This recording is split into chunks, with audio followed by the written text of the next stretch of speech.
Olá pessoal, hoje vamos falar sobre as mudanças políticas provocadas pela permanência da corte portuguesa no Brasil. Se a família real veio para o Brasil em novembro de 1807, quem estava governando Portugal? Bom, foi criado um conselho de regência liderado pelo marechal inglês Beresford, que futuramente vai assumir o comando do exército português. É esse conselho de regência que põe fim à guerra entre Portugal e França, quando militares portugueses e ingleses expulsam as tropas francesas do território português. Lembram que eu havia falado do marechal inglês Beresford, que havia assumido o comando do exército português? Após a expulsão das tropas francesas, ele assume o comando do exército português, mas isso vai gerar grande insatisfação entre os militares portugueses. Além dos portugueses estarem sendo governados por um inglês, o marechal destina os cargos militares mais importantes aos ingleses.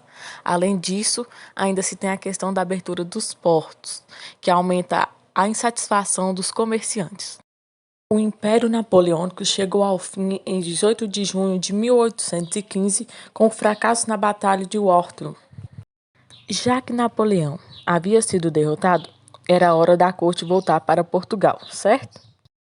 Isso é o que a gente pensa. A corte portuguesa estava mais interessada em permanecer no Brasil.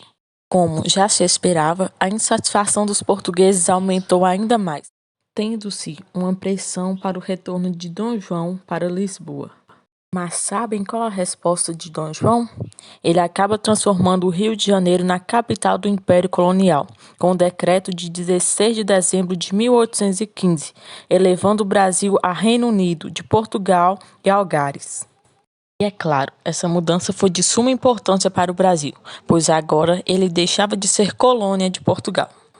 Dom João vai se tornar rei em 1818, após a morte da rainha Dona Maria de Portugal em 1816. A vinda da família real trouxe diversas mudanças, mas também gastos. Para pagar as despesas extras, teve-se a criação de impostos e, além disso, a implantação de uma taxa anual para a reconstrução de Portugal após a guerra. É claro que isso não seria aceito pelos colonos. Com isso, originou-se a Revolução Pernambucana de 1817.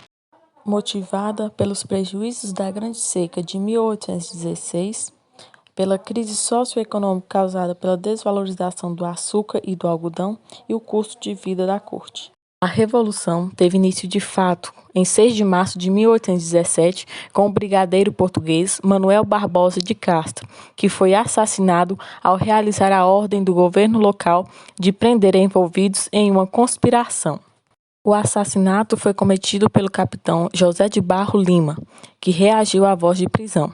Com isso, a rebelião se espalha por toda a região.